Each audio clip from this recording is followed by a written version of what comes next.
রসুলের খেলাফত, রসুলের মত অস্বীকার করে হযরত আবু বকর খেলাফতের আসনে বসলেন। খেলাফতের আসনে বসে উনি বললেন যে হযরত আলীকে ধরে আনতে হবে। ওমরের নেতৃত্বে একদল যুবক শ্রেণীর লোক হযরত আলীর বাড়িতে গিয়ে আলীকে ধরে আনবে। এমত অবস্থায় ঘরের ভেতর মা ফাতেমা ছিলেন এবং হাসান হোসেন ছিল ছোট। তারা ভয়ে দৌড়িয়ে চৌকির তলে ঢুকলেন। ইতিহাস বলছে, কথা আমার কথা নয়। এবং তারা ওমরের নেতৃত্বে যে দল আলীকে ধরার জন্য গেলেন, খুব সম্ভব আবু বকরের সাথে কথাটা আলাপ করেই গিয়েছিলেন।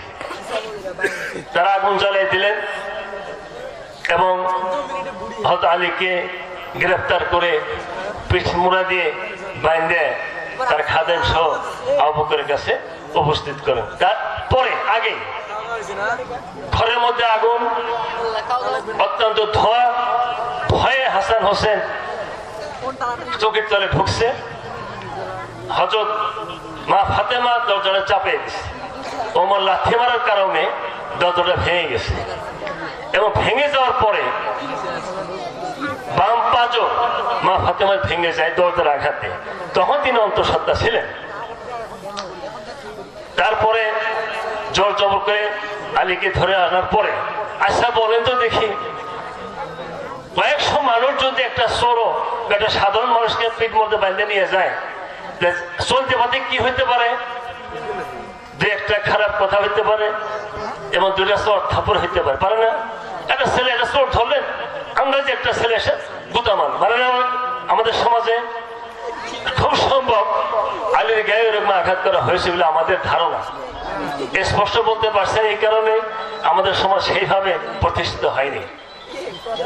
যাই হোক, আলীকে যখন আবু বকর দরবার নিয়ে আসে, আবু বকর খুব তাড়াতাড়ি করে বলে, তোমরা সম্মানের লোক এভাবে বেঁধে নিয়ে আসলো কেন, ইত্যাদি ইত্যাদি বলছে।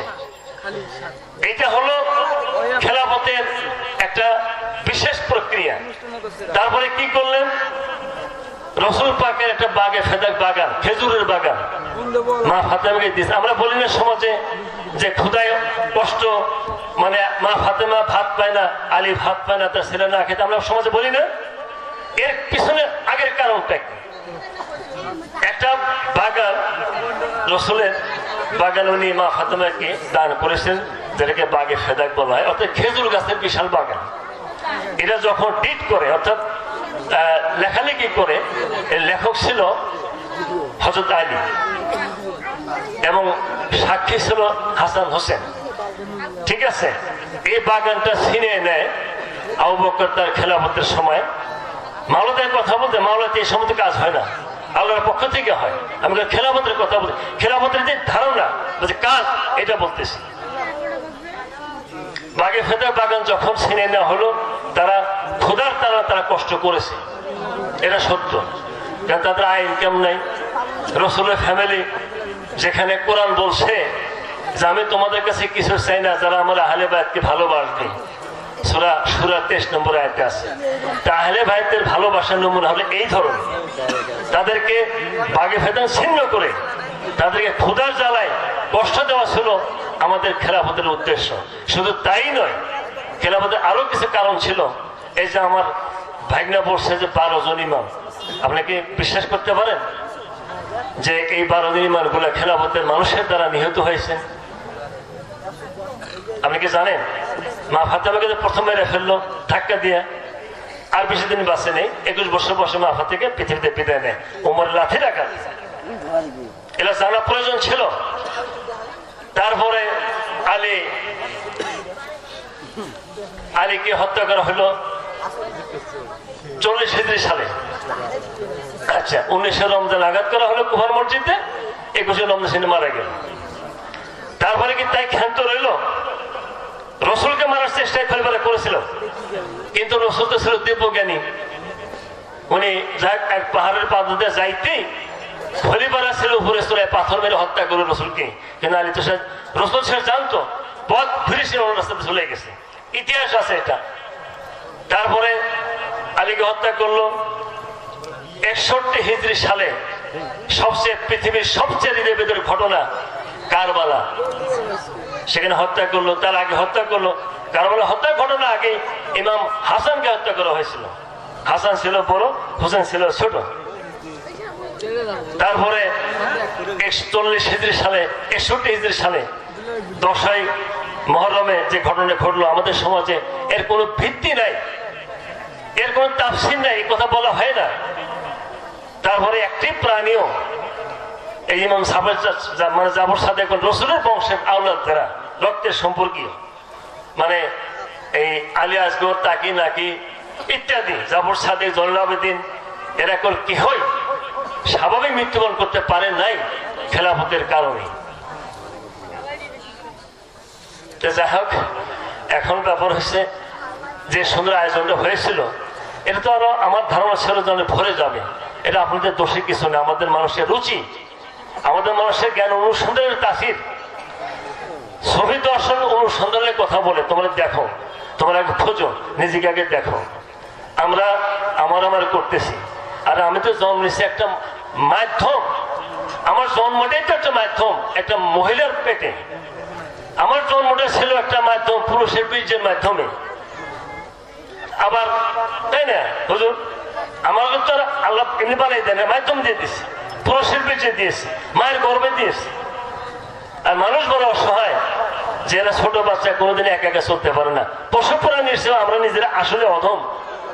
মানে একটা মানে ছাগলের বাচ্চা যদি হয় কিছু করা লাগবে না, একলাই দুধ খাওয়া শুরু করে দিবে, কিন্তু সেটা মানুষ পারবে না। কাজে মাধ্যম থাকতে হবে। আর মানুষ ভজলে শোনার মানুষ হবে, এই শিরোনামে লালনের অনুষ্ঠান। আমাদের এখানকার মানুষ কেন যেন একটু ঘোরাফেরা করে না, লালনের মাজারে যাবেন দু একবার, সেখানে দেখবেন, ঠিক আছে। আর আমরা আউযুবিল্লাহ নাউযুবিল্লাহ হালাল হারাম নিয়েই ব্যস্ত, আসলে নিজেকে খুঁজতেছি না। আসলে সময় শেষ, যারা মুরব্বী আছেন বা আমরা যারা বুড়া টাইপের হয়ে গেছি, আমাদের সময় শেষ না।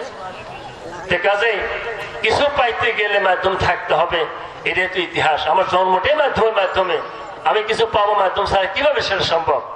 কোরআনে বলছে যে তোমরা ইবাদত করে জোড়ায় জোড়ায়, তারপরে একে একে, তারপরে গভীরে। জোড়া মানে কি?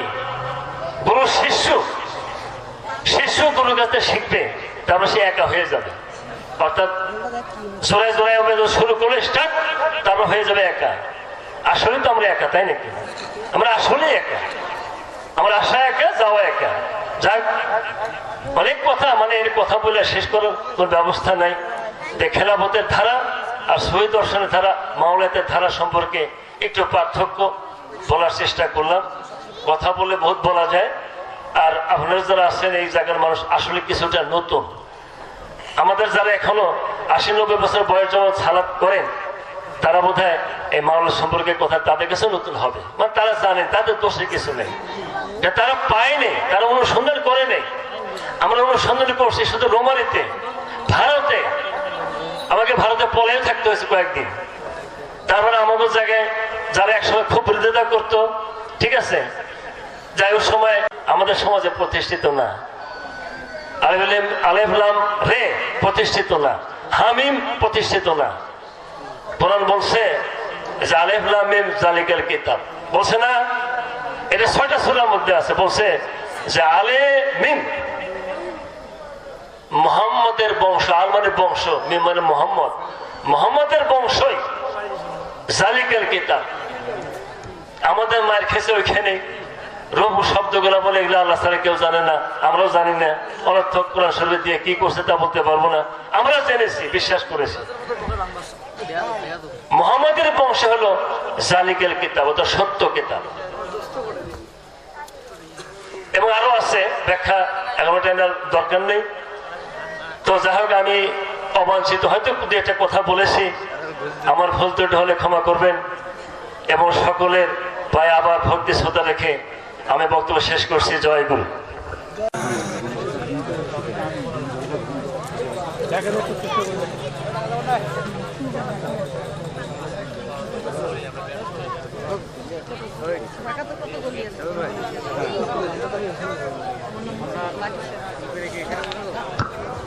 সম্মানিত আশিকান ভাইরা বসে, আমাদের দ্বিতীয় পর্ব এক্ষণে শুরু হয়ে যাবে।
হ্যালো ভাই ভাই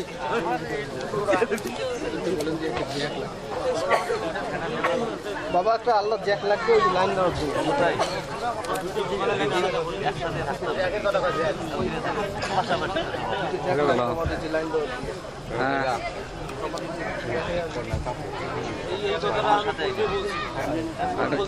মেমোরি আরো না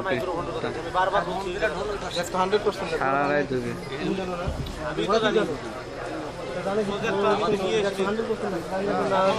এটা তো মানে বক্তব্য শেষ না ইস্টার্ন কই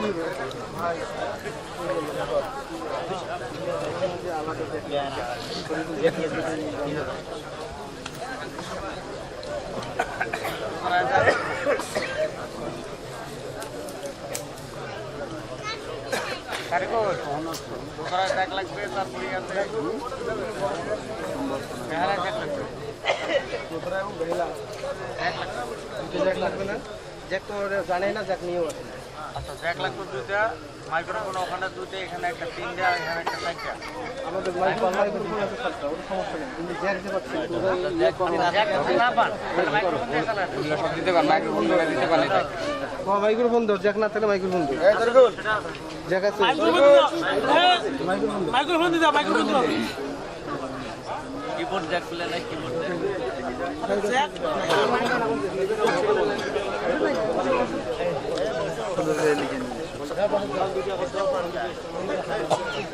ছোট না তার লাগালে করতে ছোট তার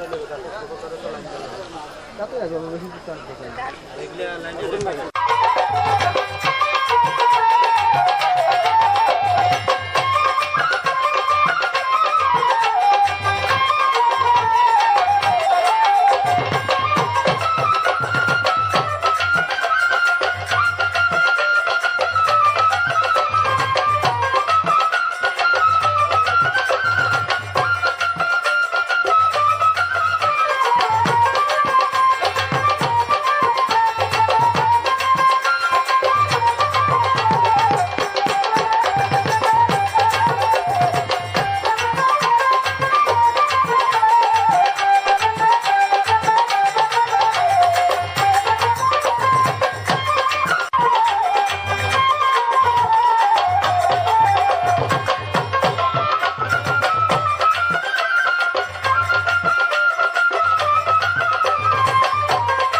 সর্বপ্রথম মহান আল্লাহকে স্মরণ করে তার সঙ্গে তার পেয়ারা হাবিব হযরত আহমদ মোহাম্মদ মুস্তাফা সাল্লাল্লাহু আলাইহি সাল্লাম তার পাক রওজা মুবারকে সালাতে সালাম রেখে 1 লক্ষ পাক পাঞ্জাতন মাওলা আলী ইমাম হাসান হোসেন দুই ভাই তাদের চরণে ভক্তি চমন রেখে 1,24,000 নবী পয়গম্বর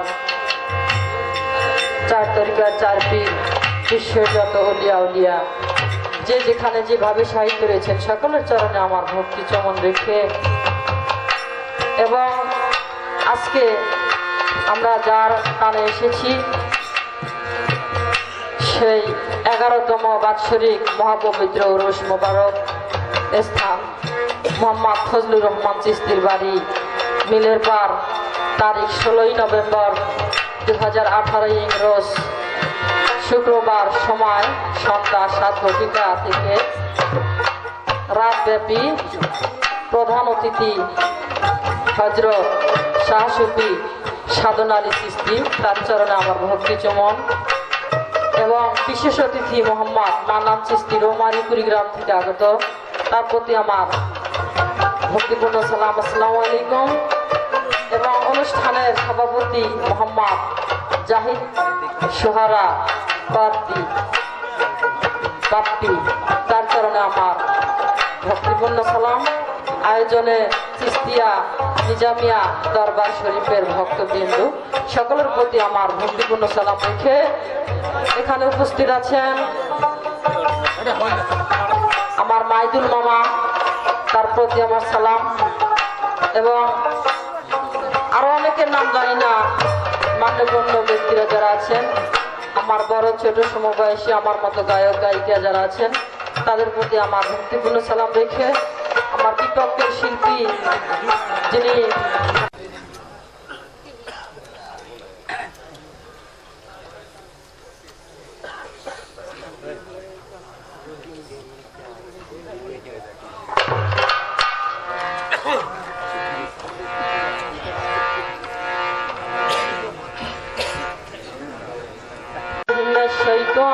বিসমিল্লাহিররহমানিররহিম আলহামদুলিল্লাহি রাব্বিল আলামিন রহমানির রহিম মালিকি ইয়াউমিদ্দিন ইয়াকা না'বুদু ওয়া ইয়াকা নাস্তাঈন ইহদিনাস সিরাতাল মুস্তাকিম সিরাতাল লাযিনা আন'আমতা আলাইহিম গায়রিল মাগদুবি আলাইহিম ওয়ালাদ-দাল্লিন আলিফ লাম মিম জালিকাল কিতাবু লা রাইবা ফীহি হুদাল লিল মুত্তাকিন يؤمنون بالغيب ويقيمون الصلاة ومما رزقناهم ينفقون الذين يؤمنون بما أنزل إليك وما أنزل من قبلك وبالآخرة هم يوقنون أولئك على هدى من ربهم أولئك هم المفلحون إن الذين كفروا سواء عليهم أنذرتهم أم لم تنذرهم لا يؤمنون ختم الله على قلوبهم وعلى سمعهم وعلى أبصارهم غشاوة ولهم عذاب عظيم এবার আমরা সবাই দয়া করে একটু নবীর দরুদ শুরু করি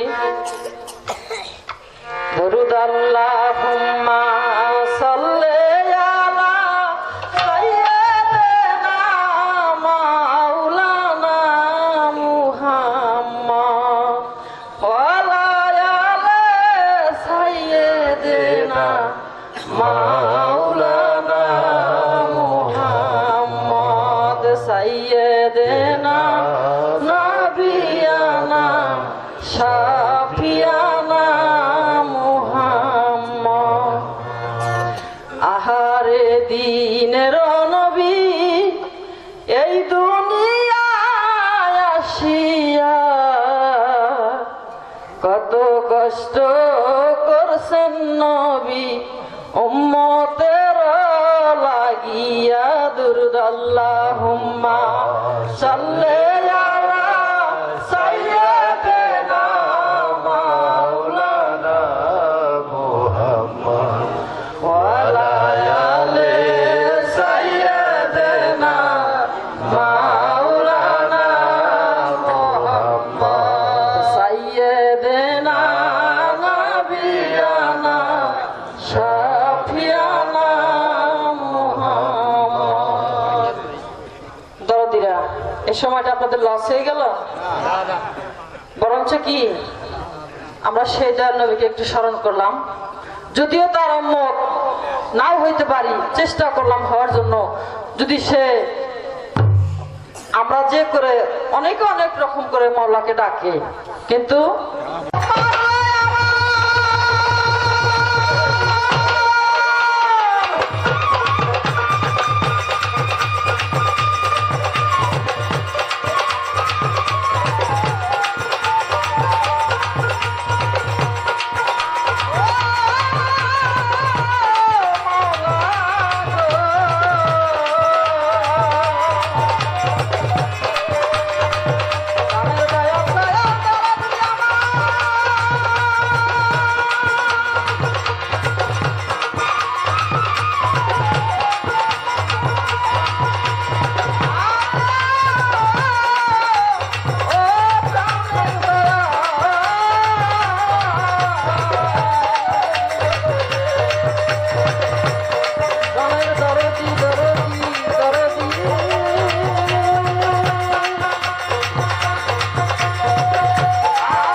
দরবার